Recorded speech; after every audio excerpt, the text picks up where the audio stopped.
blazers being matched with twill cavalry. Can't pronounce it. Cavalry twill. First up on my list of classic menswear items that are outdated, the watch. And I'm not just talking pocket watches, I'm talking wrist watches as well. What?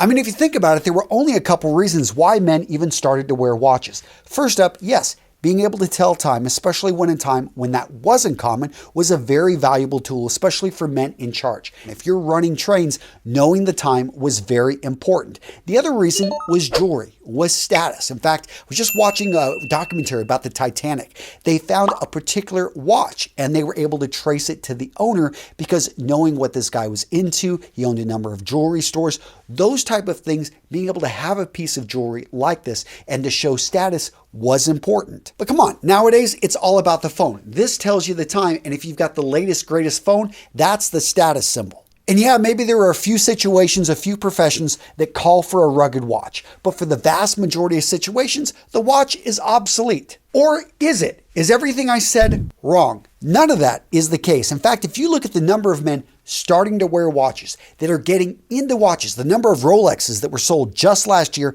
guys, you may be saying we're going through a renaissance. Agree? Disagree? Guys, today's video is going to be a little bit different. I want to hear from you down in the comments with each of the items I'm talking about. Do you think it's on the way out, or do you think it's going to stick around, that it is a classic that's not going anywhere? Next up on the list, the driving shoe. Now you may look at this shoe and say, oh, it's a classic moccasin design. This looks like a Ouija. The big difference between a driving shoe and all the other types of shoes, not so much the upper design, but the sole design. On a true driving shoe, yeah, you've got traction, but you do not have a sole. You've got a layer of leather between you and the ground. So these are not very comfortable if you're going to go walking around. No, you don't have any of the cork lining, you don't have a shank, you don't have the normal support. Then what's the purpose of these? Well, if you're driving a vehicle, you want to have better feel of the car, of the basically the pedals. This is the shoe for you. Now, they had their heyday about 50 years ago. We saw production of these ramp up. They were very popular, but production, I think, has gone down. When you do see companies making these, they're oftentimes making them in small batches, and that's driving up the price. So is the driving shoe, is it in or out? I think it's going to continue to stay a specialty item, but we may see a lot of manufacturers drop it because they're just not selling a whole lot of them. What do you guys think? I want to hear from you down in the comments. What say you? The next classic menswear item heading out the door, the oversized heavy wallet. Now, if you got a thick wallet because you got it full of cash, full of hundreds, cool. All the more power to you. But in general, we're moving towards a cashless society. I don't want to have a big, thick wallet that I sit on all day. It starts to give me back issues. A wallet for your money. Over the last decade, we have seen the rise of the minimalist wallet where, yeah, you take 3 to 4 credit cards, a little bit of cash, slip it into a very thin, leather billfold, and you are good to go. Fits right into your front pocket. I know for me, I take 4 cards.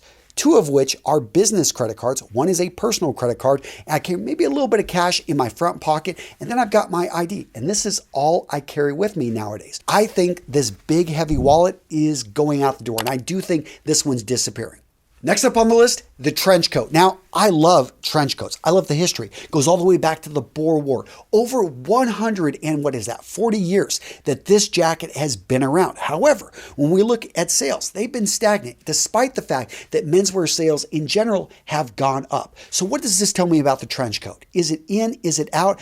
I think overall it's a great design. It's a classic design, but we're seeing it go out because other jackets are really just, in a sense, they're going to better suit what you need. If you want something that's going to protect you from the rain, a trench coat can do the job, but why not go with a rain jacket, a Macintosh? If you want something that's going to keep you warm, a trench coat can do the job, but why not go with a pea coat or, a wool overcoat or a driving coat? Another thing with the trench coat, they're oftentimes made long. So if you're getting in and out of a vehicle, it's just not convenient. So do I think the trench coat is going to continue to stick around?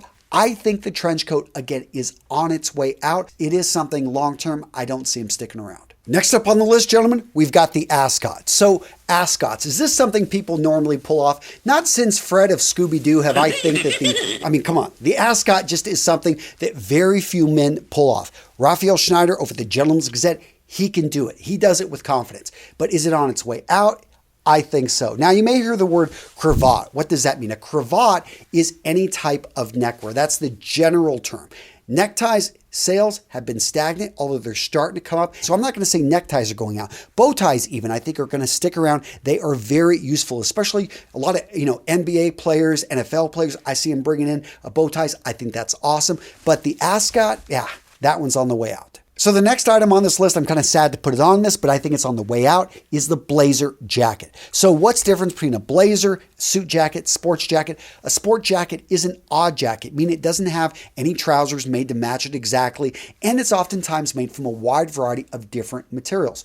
Suits have trousers and the jacket made from the same material. A blazer, on the other hand, and this is in general, we're going to see these made from a navy material, oftentimes a worsted wool, but we're also going to see hopsack and a few other materials. The point being is they are almost always in navy. You will see regatta blazers, and these are very specialty made blazers. They're going to have very strong patterns in them, but for the vast majority of blazers we see out there, they are going to be navy. Blazers kind of served this hybrid purpose of between the sports jacket and the suit jacket in levels of formality. We saw blazers being matched with cavalry twill and khaki. We saw red. We even see jeans occasionally. Andy Warhol did a great job pulling this off. But I just don't see it. Maybe in the cities, we're still seeing blazers, maybe near, nautical areas and some type of theme things. But the point being is blazer sales have gone down, and there really are less opportunities, in my opinion, to wear a blazer as men are starting to dress down. The sports jacket is really filling all the areas.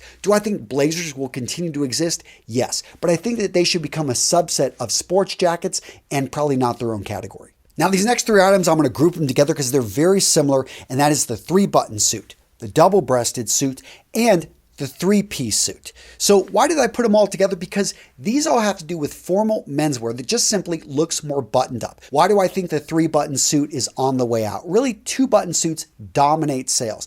3-button suits, whenever the best ones I've ever seen are actually 2.5s. And those are 3-button suits designed actually for the top button not to be buttoned up. 3-button suits, they can look good, but I just feel that in general, they're not selling enough of them. So you're going to see manufacturers continue to phase them out. The same with the double-breasted jacket. Now, the double-breasted jacket, what we have is the excess material covering that front.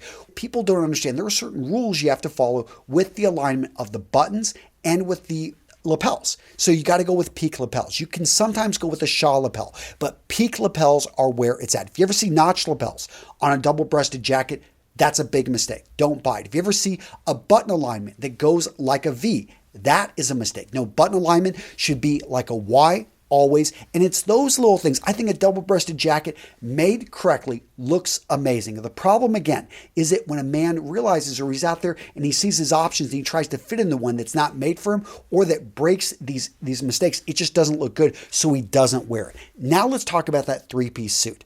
I think that this one will probably outlast all the others because you can have a 2-button jacket and with trousers, basically a 2-button suit, and the vest you can change in or out. And guess what? You don't have to go with an exact matching outfit. That is traditionally what we see, but you could choose to go with a contrast. Point being is this one's a bit more versatile, but vests are expensive. And a lot of people don't know this, but to get a vest properly fitted to a man's body, one of the most difficult things a tailor will ever do if you go in and get one custom made.